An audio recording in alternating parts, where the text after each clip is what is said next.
I know we can. Because this is the United States of America. There's nothing, simply nothing we cannot do if we do it together. Breaking news this morning, President Biden and Vice President Kamala Harris announcing their 2024 re-election bid. We're going to have more of their campaign video coming up. And also developing this morning, a baby recovering after being shot last night in Oakland. Well, details on that in a live report. And happening today, the accused killer of Cash App founder Bob Lee will be in court this morning for a plea hearing. We're live at the courthouse. Now, from the Bay Area's local news station, you're watching the KRON 4 Morning News at 5. Good morning. Thank you for joining us on this Tuesday, April 25th. I'm James Fletcher in for Raina Harvey.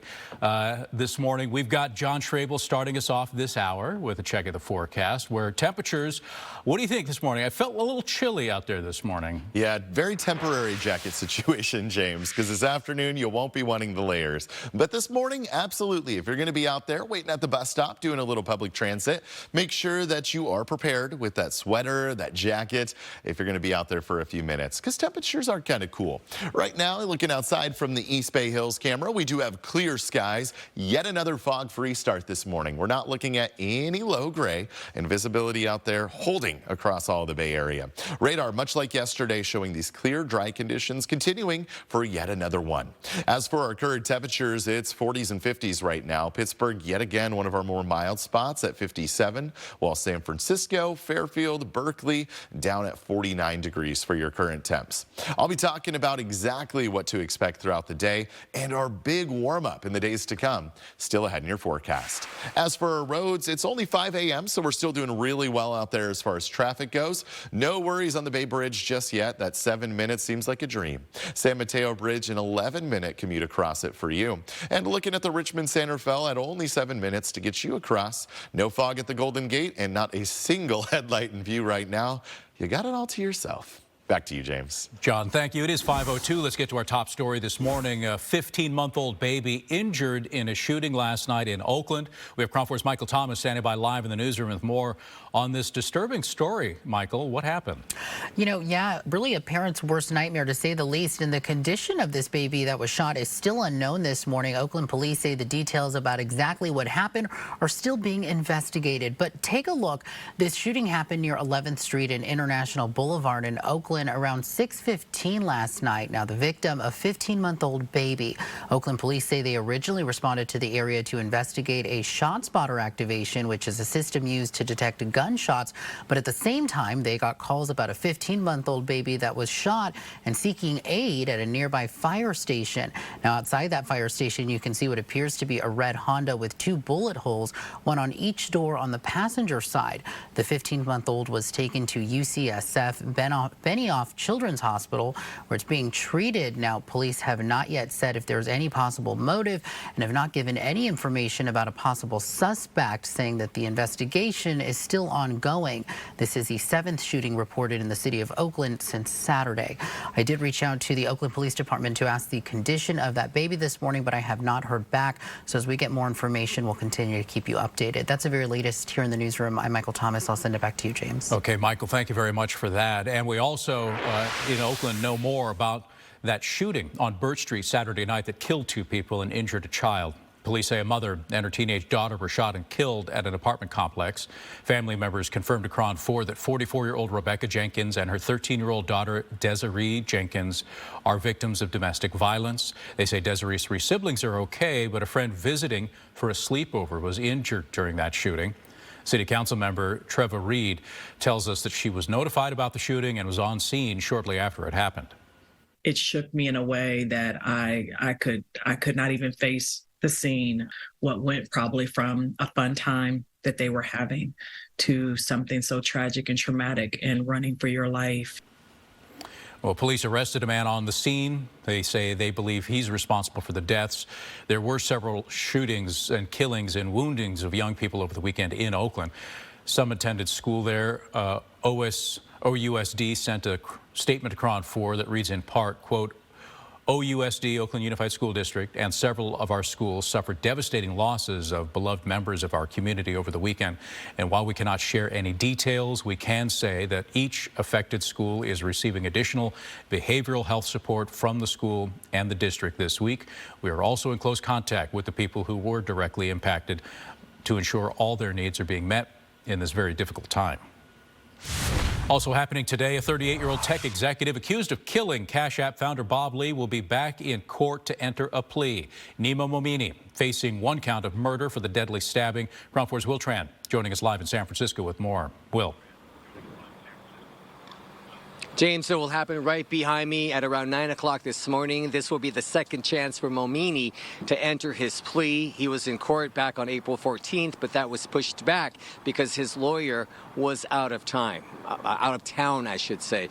Let me show you a picture of Momini. He was arrested shortly after the stabbing of Bob Lee. Now, Bob Lee was killed in the overnight hours on April 4th at around 2:30 in the morning when San Francisco police officers came to an area just off the Embarcadero.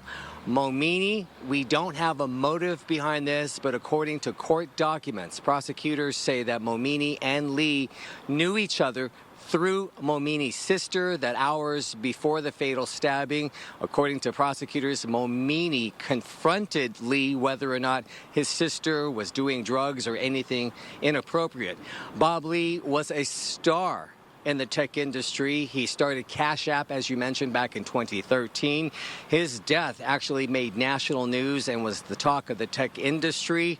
We do know that today they should have the hearing because his lawyer is back in town. Prosecutors are looking for no bail in this particular case. We will be in court, and we'll let you know the very latest. Back to you. All right, Will, thank you. 5:06 on the clock, and today's court hearing comes as Crown 4 News has learned that Momini was once accused of attacking a woman inside his home in Emeryville. We have Crown 4's Teresa Stasio with that story. It started with a 911 call claiming a battery involving a tech entrepreneur, Nima Momini, now charged with murder in the stabbing death of Bob Lee. In a police report obtained by Crown 4 News through a public records request, on August 2nd, 2022, a woman told Emeryville police Momini had struck her with his hands and feet inside his loft on Harlan Street. In a statement, the report stated, quote, Momini forcefully grabbed her right upper arm and her right side waist area. He then pushed her straight against a counter, end quote. She explained the two were not in a dating relationship, that she had been sleeping on his couch providing housekeeping services as she was looking for a job.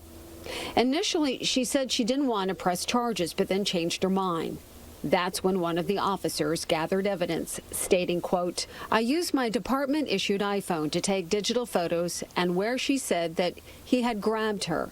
While I was explaining what happened, she would forcefully grab herself to demonstrate what Momini had done. I did notice some minor redness on her right upper arm and right waist area, but I could not distinguish what redness may have been present before she grabbed herself, end quote. Well, my reaction to it is that it's a non-issue, really. I know the whole backstory. Paula Canny represents Momini in his murder case. He is scheduled to enter a plea tomorrow in the stabbing death of Cash App founder Bob Lee in San Francisco. The case has taken many twists, including new allegations that the two fought about heavy drug use involving Lee and Momini's married sister. Canny says her investigators are working to build a thorough timeline. There are many backstories that all sort of weave together to end up to this point that we have today. As for the battery case, the Alameda County District Attorney never filed charges. Crown 4 News reached out to the Alameda County DA's office about why the case was never prosecuted, but they had no comment. Teresa Stasio, Crown 4 News. 5:09 on the clock, and San Francisco-based First Republic Bank announced that it will be laying off a large chunk of its employees. First Republic Bank will be restructuring by cutting their workforce by nearly a quarter, which is about 7,000 employees. This development can be linked to the collapse of Silicon Valley Bank last month, where depositors at First Republic pulled more than $100 billion from their accounts. bringing the bank's deposits down to $173 billion in March. Since then, deposits have been more steady, but First Republic is still trying to maintain stability. We spoke with Julian Vogel, an assistant professor of finance at San Jose State University, who was surprised to see the cuts being made through the company. Also, the executives are taking a pay cut. The shareholders, they suspended the dividend. Overall, I think they're doing the best they can in the situation. Focus currently is on these banks. And nobody wants a repeat of 2008 of potential ripple effects and chain reactions. Yeah, well, Vogel says anyone with less than $250,000 in the bank has nothing to worry about. It's all insured. That amount, again, insured by the FDIC. We're going to take a break at 5:10. Coming up next on the KRON 4 Morning News, Sonoma County has new requirements now for vacation rentals. We're going to tell you what you can and can't do if you own one. Meanwhile, after the break, the Tennessee 3. The lawmakers are going to meet with President Biden. We'll have a live report from Washington, D.C. on the gun policies they discussed. We'll be right back.